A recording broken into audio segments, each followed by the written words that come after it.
Creative Nation, where we are a learning institution for creatives and marketing disciplines. Here, we believe that creatives rule by learning the rules. Okay, I'm your instructor for today. I'm Abi Evangelista, founder of 307 Design, Boxes and Beyond. I work with Design Center of the Philippines and Department of Science and Technology together with regional SMEs. I develop products here in Philippines as well as in Singapore and in Taiwan. So today we're going to learn product development for entrepreneurs and designers like you. So I am curious, what products do you want to develop? That's why are you attending this class, and what products do you want to develop? May you introduce yourself, and what do you do, and what product do you want to develop? Okay, sir.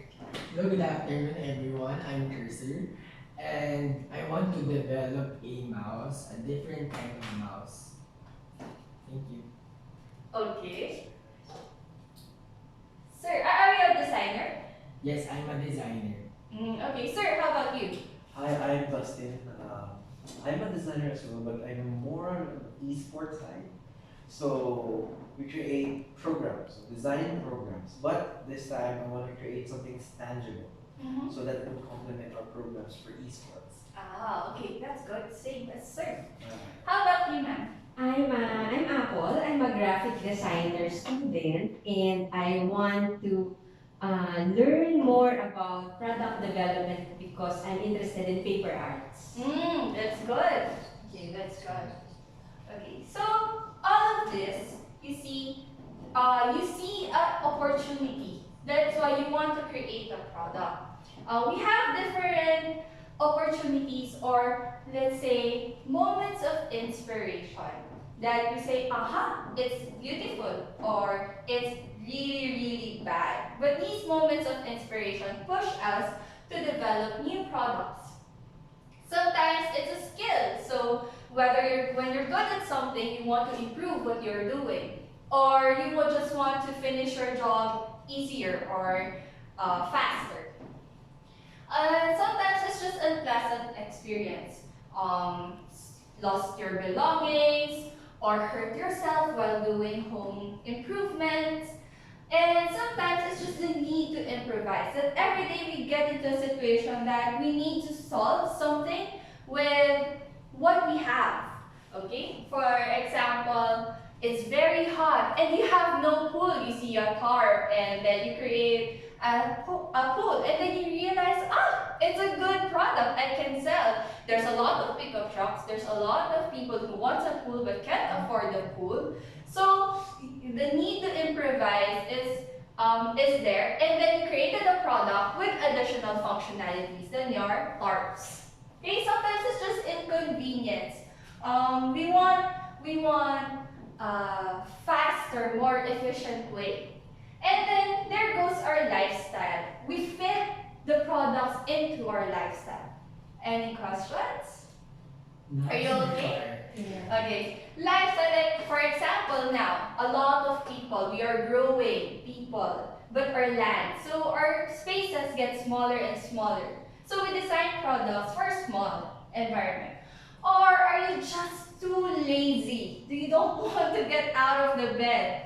Or you're sick, you can't get out of the bed, but you want to work. So you create a product that will suit the need that you have. And sometimes it's just current events. Have you seen a motorcycle riding in a hailstorm or a rain or any storm or fires or hurricanes? So from there, either you are the one who is experiencing it, or you see people experiencing it and you want to help them. That boils down to empathy. So are you still with me? Yes. Empathy. So what is empathy? It's the ability to understand and share the feelings of another. So for example, for the blind, they made a braille printer so they can educate them easier, faster. Or pedal power washer for the third world countries that they can't afford electricity, or far-flung areas and they want to wash their clothes easier.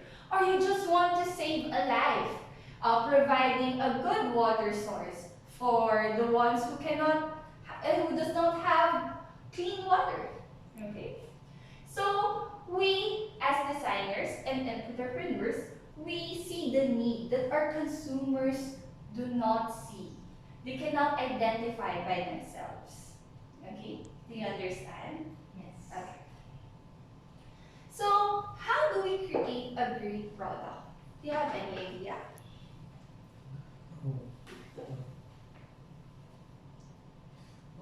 Well, I'm just thinking from my background of gaming. So when we create games, it always starts with the main story, a big idea, first with the problem, and what do we want to solve, and then we ideate.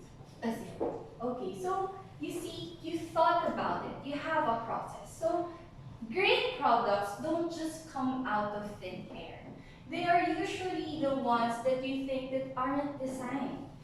It's very unobtrusive. They live with you, breathe with you.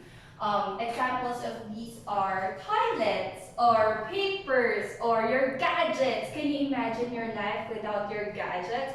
Or how would you cook your food if you don't have a stove at home? Okay, so can you now think of things that are great products that you live with? For me, it's pencil. Pencil. What else? The magic keyboard. The magic keyboard. What? Bluetooth? Yeah. Oh. Wow. What else? Mobile phones. Mobile phones, yes. You see, you cannot live with them, but you think they're just there to serve you, right? Live with you. So, as you said a while ago, sir, you have a process. And actually, creating a great product doesn't have a one-way process on how to do it, but there is a strategy.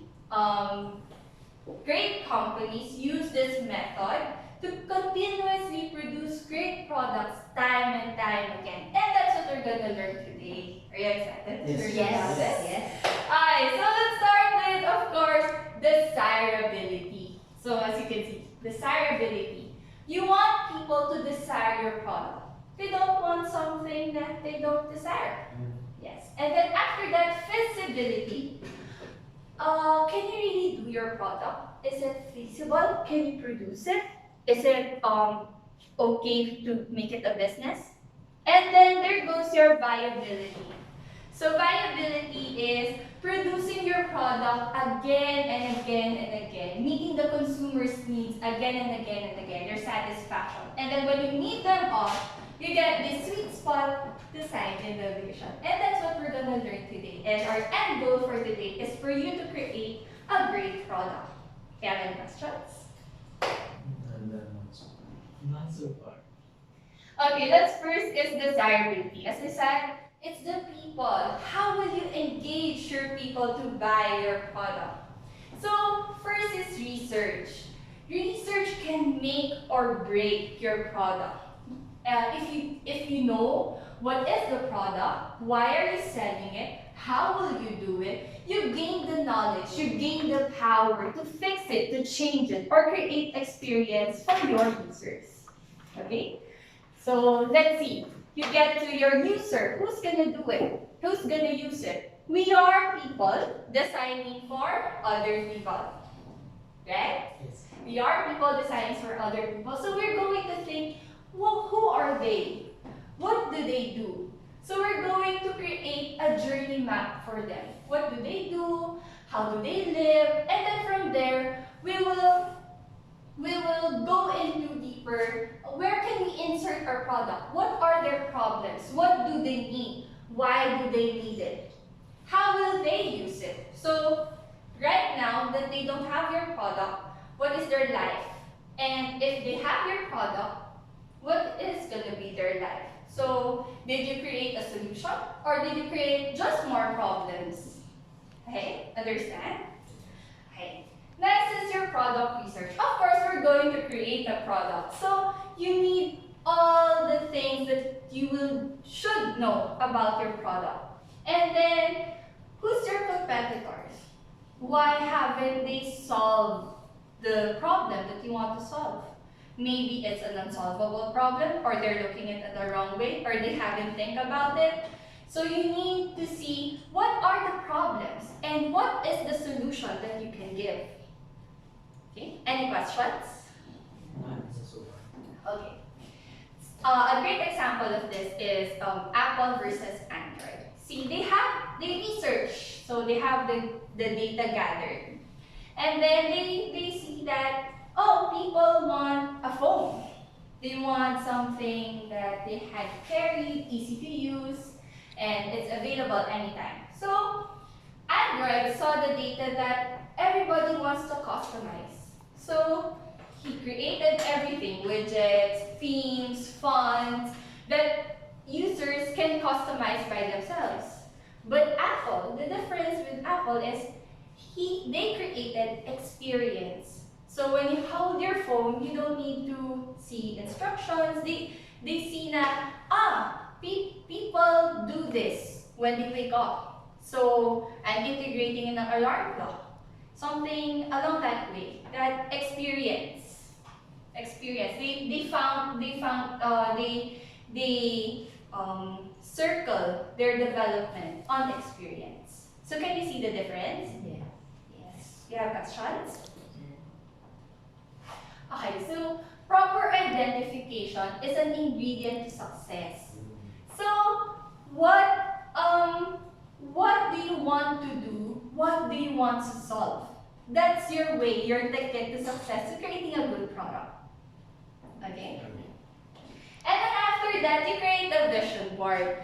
Vision boards are your guide, or your designer's guide on what am I doing. It keeps you on track. Because sometimes when you see a lot of research, a lot of data, and then you get lost. Oh, what should I do? And then this is what will keep you grounded. It will also help you to see the goals that the product should meet. Okay? So, any questions? And then we go to the design. It's a human-centered. For example, this is something that you hold, but you have a different ways on how to hold it. Or actually, how will your product evoke emotions while using it? Okay? So how will the person interact with the product? That's your center. Understand? Okay, next is feasibility. It's your ideation, consideration, and material. It's your design consideration. If your material is feasible, can you make it in your company? Is it too out there, too futuristic, that you can't do it now, so it's not feasible? So this is what we're going to do, is you ideate, then you see the consideration and materials. Sometimes people start with materials. Oh, I have this mushroom packaging. What can I do with it? So there's a difference. You see the need. Where would I give the need from the solution? Okay, so that will help you understand what's going on. Next is viability. Viability is for your business. Of course, you want to earn from the product you're selling. Am I right? Yes. Yes, you want to earn. Okay. You're going to see what are the components. How will you architect it? How will it be structured? And then after, you're going to use it in mass production? Can you serve your customers continuously? Can you provide? Do you have suppliers that can give you the need, the demand of your users? Okay? So after that, you see when you meet desirability and feasibility, you get a functional design. From your functional design, you create a service, a product that people will love and experience. And then after that, continuously, you give your product and services continuously. People will have a great product from you. Do you understand? Yes. Okay. Yes. Any questions? Are you good with the overview? Yes. Okay. Thank you.